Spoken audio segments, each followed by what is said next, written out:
are today, it will be a difficult life ahead. So the challenges that they gave you are challenges that will strengthen you and build you for life.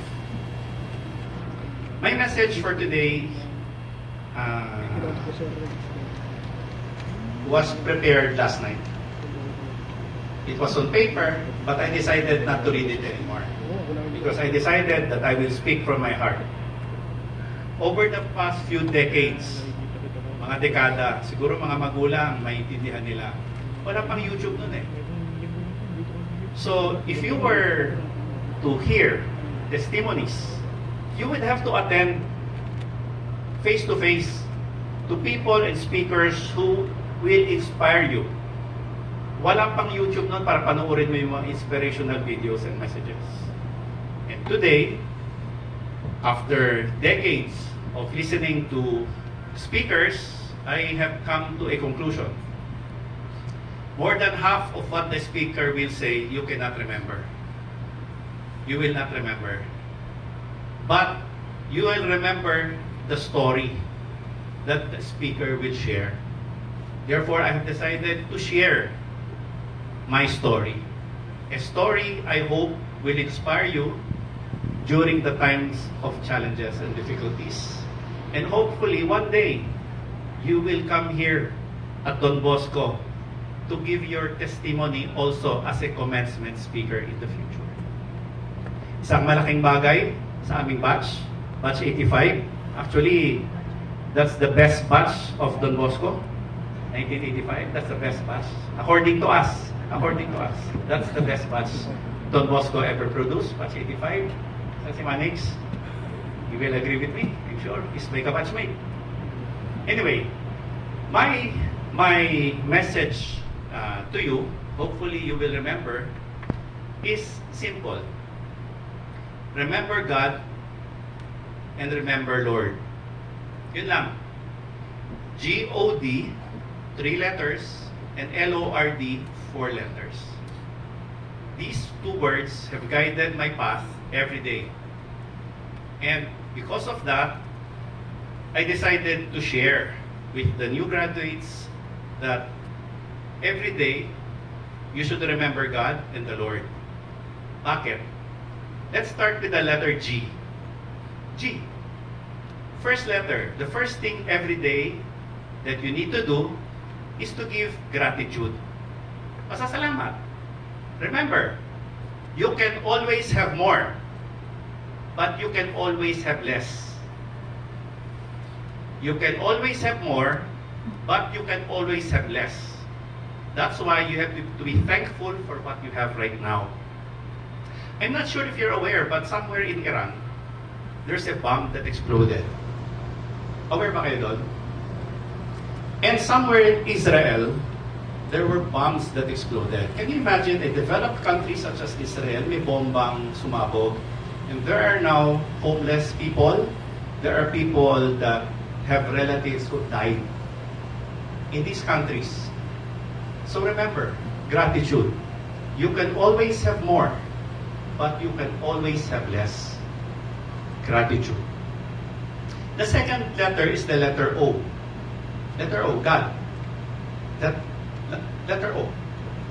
Letter O, you should always remember pagising ninyo. Today, there will always be an opportunity.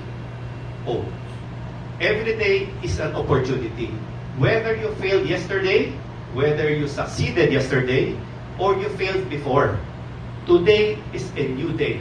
There will always be an opportunity. So, every day, look forward for that opportunity, for something new. God, letter D. Ano yung letter D? Determination. You need to wake up, determined to do and make the most of the day. Be determined. Kailangan determination. If you're determined to do something, you have to do it. Hindi pwedeng salita lang. Determination is doing acts daily. Inuulit-ulit. Determined ka eh. Michael Jordan Michael Jordan didn't become the GOAT, the greatest of all time, because he relaxed. He was determined to be the best basketball player of all time. His determination drove him to practice every day. While nobody was looking, he was practicing.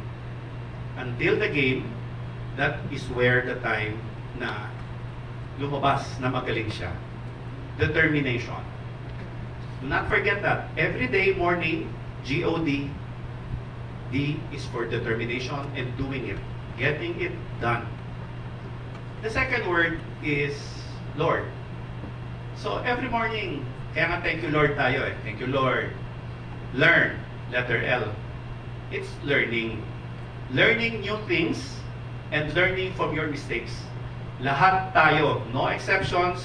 Darating nga araw may mistake tayo. We will have mistakes. But we should learn from the mistakes and then we should learn something new. Because success is about being able to adapt.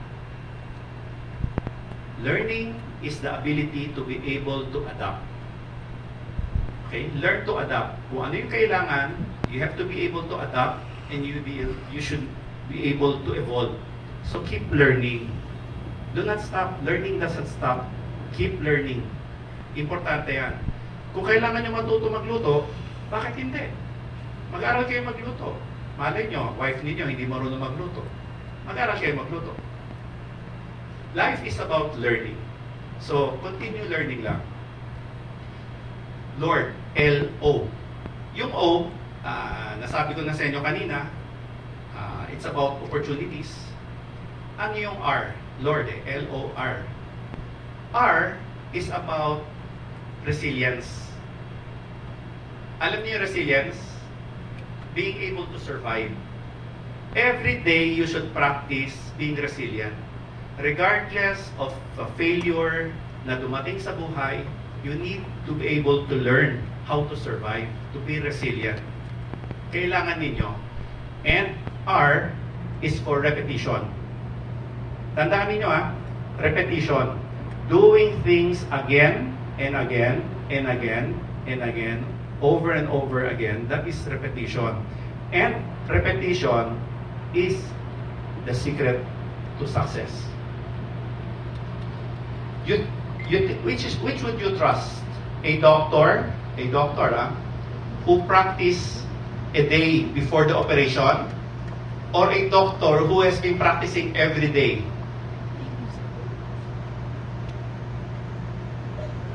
Siyempre yung everyday, kasi sanay na siya eh. That is why repetition is very important. Because, alam niyo alam niyo yung inspiration, motivation. Inspiration and motivation, I'm sure you're aware that inspiration and motivation, just like emotions, they come and go. Hindi araw-araw inspired ka. Hindi araw-araw happy ka. May mga araw na malungkot ka. May mga araw na hindi ka inspired. Hindi ka inspired, hindi ka motivated, tinatamad ka. But because of the repetition, you create a habit. And that habit will bring you to success when there is no happiness in your heart and when there is no inspiration or motivation in your mind.